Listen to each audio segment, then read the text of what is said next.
Selamat siang semuanya. Selamat siang kepada Bapak Agustinus Rusdianto Berto selaku dosen pengampu dari mata kuliah Interdisciplinary Communication Foundation di kelas J. Izinkan kami memperkenalkan diri kami dari kelompok 5 yang beranggotakan aku Rafila, ada Joam, Muti, dan Ariel yang akan membahas tentang Uncertainty Reduction Theory. Yang pertama, kita akan membahas tentang latar belakang. Latar belakang dari Uncertainty Reduction Theory atau yang dikenal sebagai URT dikembangkan oleh Charles Berger dan Richard Calabrese pada tahun 1975. Untuk menjelaskan mengapa pertemuan awal antar individu sering terasa canggung dan membingungkan. Teori ini menegaskan bahwa komunikasi berfungsi sebagai sarana untuk mencari informasi, mengurangi kebingungan, serta memprediksi perilaku lawan bicara. Proses awal interaksi menjadi sangat penting sebab ketika ketidakpastian berhasil dikurangi, hubungan akan terasa lebih nyaman, akrab, dan berkembang. Namun sebaliknya, jika tidak berkurang, hubungan cenderung kaku atau bahkan berhenti. Uncertainty Reduction Theory ini memiliki beberapa asumsi dasar yang penting, yaitu asumsi pertama, ketika dua orang asing bertemu. Hal ini paling pertama mereka pikirkan adalah bagaimana caranya mengurangi rasa yang tidak pasti. Mereka ingin tahu dulu siapa lawan bicaranya, bagaimana sikapnya, dan apa yang terjadi selanjutnya. Ada 3 kondisi yang dapat membuat orang semakin ingin mengurangi ketidakpastian. Yang pertama itu adalah anticipation of future interaction. Ketika kita tahu ke depannya akan sering bertemu dengan orang itu lagi, maka kita akan lebih terdorong untuk mengenalnya lebih dekat dari sekarang. Kenapa bisa? Karena kita merasa hubungan tersebut tidak akan berhenti begitu saja pada pertemuan pertama. Kalau kita tetap menunjukkan sifat cuek, rasa canggungnya akan terus berlanjut. Jadi, lebih baik mengurangi rasa ketidakpastian dari awal saja, supaya interaksi selanjutnya semakin mengalir dan lebih nyaman. Contohnya itu adalah saat memasuki organisasi baru. Pastinya akan bertemu dengan anggota lainnya, terutama yang satu divisi dengan kita. Karena kita akan sering bertemu dan bekerja sama, pastinya kita merasa perlu untuk membangun hubungan baik sejak awal, agar kedepannya tidak terasa kaku dan jadi lebih dekat. Jadi, anticipation of future interaction ini lebih menekankan bahwa kita akan lebih berusaha lebih cepat untuk mengenal orang yang akan sering bertemu dengan kita, supaya kedepannya hubungan kita menjadi lebih lancar dan tidak canggung lagi. Terus ada incentive value. Nah, incentive value ini kalau seseorang merasa punya sesuatu yang penting, menarik atau bermanfaat bagi kita pasti jadi ingin lebih tahu banyak tentang dia. Semakin besar keuntungan yang kita bisa terima dari orang tersebut, semakin besar pula motivasi kita untuk mengurangi rasa ketidakpastian tentang dirinya.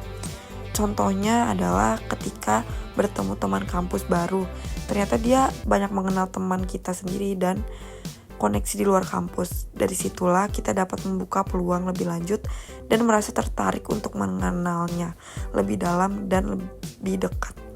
Jadi incentive value ini bukan selalu tentang uang, barang, tetapi bisa juga berbentuk ilmu, pengalaman, kesempatan, status sosial, atau lainnya yang sifatnya dianggap bermanfaat. Dan ada lagi deviance. Nah, ini tuh kalau orang tersebut berperilaku tidak biasa, kayak aneh, unik, atau di luar dugaan secara alami, kita akan merasa penasaran dan ingin tahu lebih banyak tentang orang tersebut. Perilaku yang kita rasa aneh ini bisa membuat kita merasa bingung, sehingga kita berusaha mencari informasi lebih jauh agar rasa bingung itu berkurang. Contohnya ketika kelas sedang berlangsung dan dosen sedang menjelaskan materi, tapi ada seseorang yang dapat ke kelas namun sudah melebihi batas waktu keterlambatan. Telatnya itu 1,5 jam dan wajahnya sangat murung. Karena dia satu-satunya orang yang seperti itu, dosen pun tidak mengizinkannya mengikuti kelas dan menyuruhnya untuk pergi. Kita yang telah mengikuti waktu pembelajaran dari awal merasa bingung. Kok bisa-bisanya dia telat segitunya ya? Selesai kelas, coba kita tanya langsung. Jadi deviance ini artinya suatu perilaku yang menyimpang dari suatu kebiasaan atau ekspektasi normal. Dan hal ini dapat memicu rasa ingin tahu yang mendorong kita untuk mengurangi ketidakpastian lewat komunikasi. Nah, tesis utamanya, komunikasi adalah kunci utama manusia untuk memahami orang lain, mendebak tindakan mereka, dan membuat interaksi awal jadi lebih teratur dan tidak terasa canggung. Baik, selanjutnya saya akan membacakan konsep penting dari teori yang kami bahas.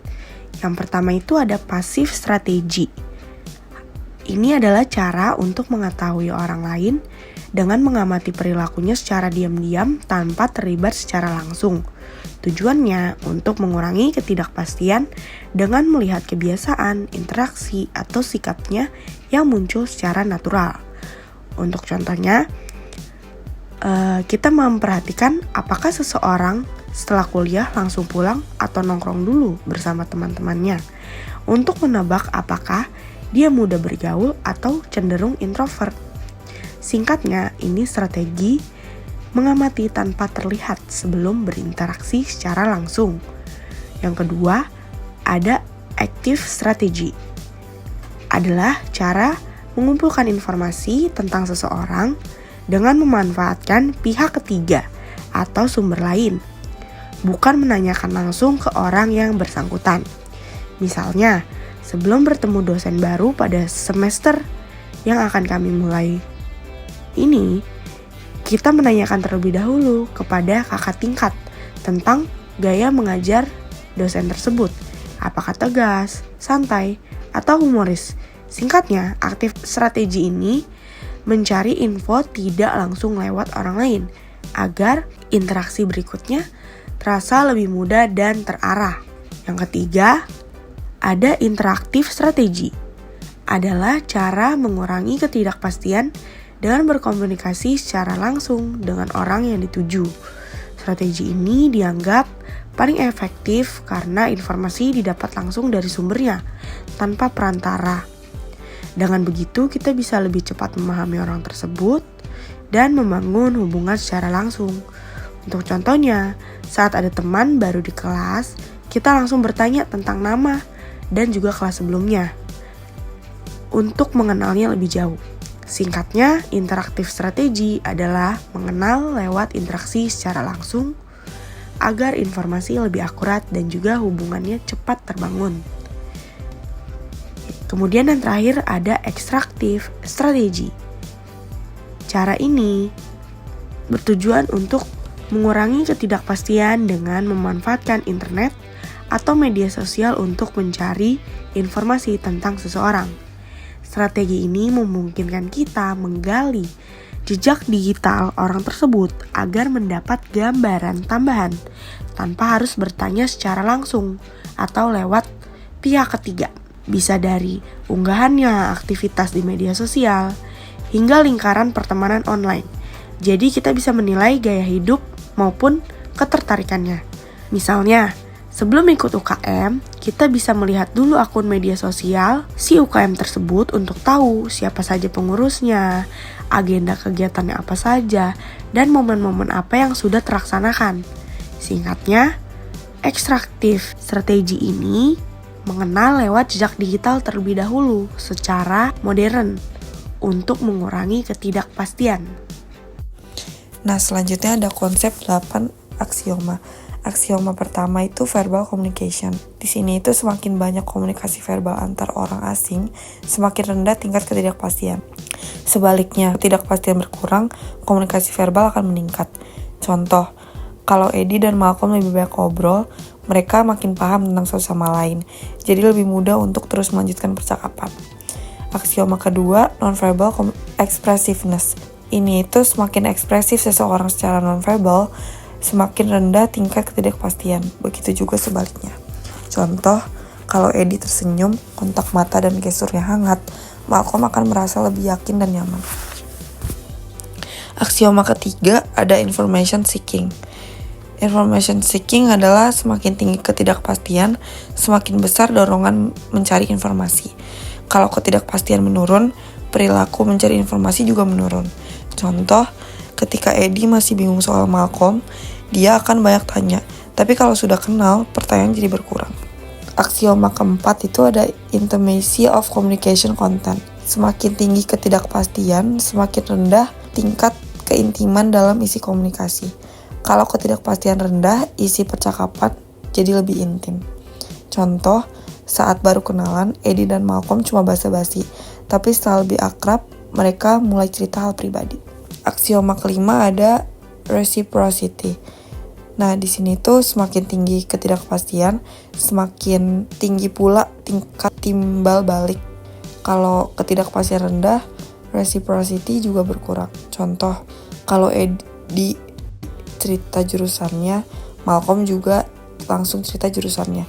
Tapi kalau sudah dekat, nggak harus timbal balik di saat itu juga, karena sudah ada rasa saling percaya. Aksioma ke-6 ada similarity. Nah, di sini itu kesamaan antar orang bisa menurunkan ketidakpastian, sedangkan perbedaan justru dapat meningkatkannya.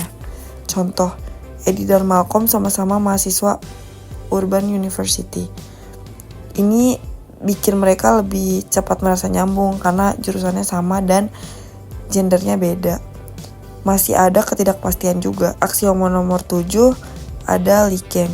Ketidakpastian yang meningkat menurunkan rasa suka. Sebaliknya, menurunkan ketidakpastian akan meningkatkan rasa suka.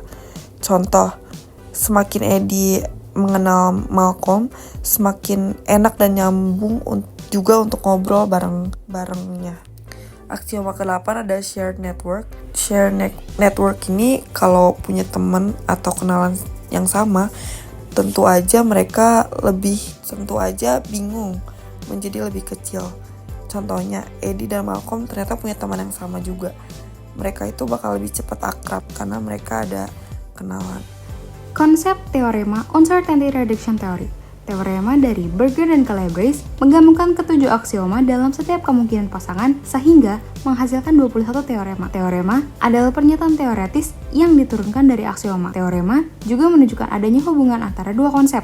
Misalnya, jika jumlah komunikasi verbal berhubungan negatif dengan ketidakpastian atau aksioma 1 dan ketidakpastian berhubungan negatif dengan tingkat keintiman komunikasi atau aksioma 4, maka komunikasi verbal dan tingkat keintiman berhubungan positif atau teorema 3. Anda dapat mengalihkan 20 teorema lainnya dengan menggabungkan aksioma menggunakan rumus deduktif di atas. Anda perlu menggunakan aturan perkalian untuk mengalihkan tanda positif dan negatif. Sebagai contoh, jika dua variabel memiliki hubungan positif dengan variabel ketiga, maka keduanya juga diperkirakan memiliki hubungan positif satu sama lain. Jika satu variabel memiliki hubungan positif dengan variabel ketiga, sedangkan variabel lainnya memiliki hubungan negatif dengan variabel ketiga, maka keduanya diperkirakan memiliki hubungan negatif satu sama lain. Selanjutnya ada strategi pengurangan ketidakpastian. Berger dan juga rekan-rekannya mengembangkan URT ini lebih jauh dengan mempertimbangkan hasil penelitian yang muncul setelah teori ini diperkenalkan.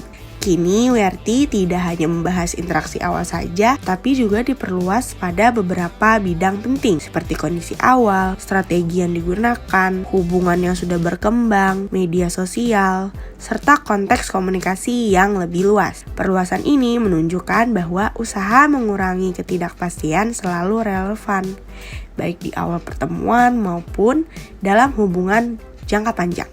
Kemudian, kondisi awal, menurut Berger 1979, ada 3 faktor utama nih yang menjadi pendorong seseorang untuk berusaha mengurangi ketidakpastian. Yang pertama, potensi hadiah atau hukuman. Semakin bernilai atau berpengaruh seseorang bagi kita, semakin besar juga keinginan kita untuk mengenalnya. Perhatian dari seorang yang populer bisa berpengaruh juga sebagai hadiah, sedangkan penolakan dari mereka terasa seperti hukuman. Sebaliknya, jika orang tersebut tidak dianggap penting, motivasi untuk mengurangi ketidakpastian pun akan lebih kecil.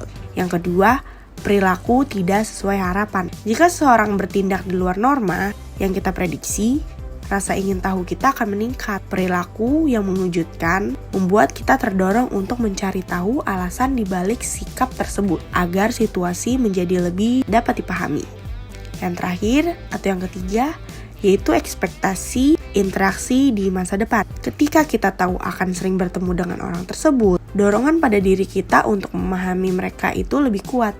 Karena kita ingin bisa memprediksi dan juga menyesuaikan diri dalam interaksi berikutnya. Namun, jika kemungkinan bertemu lagi skalanya kecil, motivasi untuk mengurangi ketidakpastiannya juga akan rendah. Jadi, kesimpulannya, motivasi mengurangi ketidakpastian muncul ketika orang lain dianggap penting, berperilaku di luar dugaan, atau berpotensi sering kita temui. Ketiga kondisi awal ini menjelaskan mengapa dalam situasi tertentu kita bisa termotivasi untuk mengenal seseorang dibandingkan situasi lainnya. Uncertainty reduction theory dapat dikategorikan sebagai tradisi socio-psychological. Teori tersebut menekan kepada ekspresi, interaksi, dan juga pengaruh dalam komunikasi interpersonal. Fokus utamanya itu cara seseorang dapat memproses informasi, mengurangi juga rasa tidak pasti, dan juga untuk memprediksi kira-kira perilaku orang-orang melalui interaksi-interaksi. Hal ini sejalan dengan karakteristik socio-psychological ini sebab dilihat komunikasi sebagai suatu sarana untuk mempengaruhi suatu perilaku dan juga mencapai hasil tertentu. Selain itu, URT juga memiliki keterkaitan dengan tradisi cybernetic, sebab teori ini membahas komunikasi sebagai proses untuk memproses suatu informasi. Dalam hal ini, individu dianggap sebagai penerima informasi yang aktif dan juga individu yang berusaha untuk mengelola noise atau suatu keterbatasan informasi agar interaksi tersebut dapat berjalan lebih lancar dan juga terarah. Berikutnya untuk segi paradigma. URT atau Uncertainty Reduction Theory ini lebih searah dengan paradigma yang scientific atau objektif dibandingkan dengan humanistic atau subjektif. Hal tersebut karena terbangun atas dasar asumsi secara general kalau semua orang manusia ini secara alami akan termotivasi untuk mengurangi segala ketidakpastian dan juga ketidakyakinan. Sehingga pandangan yang berbeda-beda juga. Paradigma objektif ini terlihat dari cara teori tersebut menegaskan kembali pola-pola seperti pola sebab akibat. Contohnya seperti semakin banyaknya komunikasi, maka segala ketidakpastian juga akan semakin berkurang. Maka dari itu, evaluasi dari Uncertainty Reduction Theory atau URT unggul karena mudah dipahami, relevan dalam kehidupan sehari-hari, dan aplikatif di era digital. Teori ini menunjukkan bahwa semakin banyak informasi yang diperoleh, semakin kecil ketidakpastian sehingga interaksi awal terasa lebih nyaman. Namun, URT juga punya keterbatasan, yaitu terlalu fokus pada fase awal hubungan, mengasumsikan semua orang selalu ingin mengurangi ketidakpastian, dan kurang memperhatikan faktor budaya.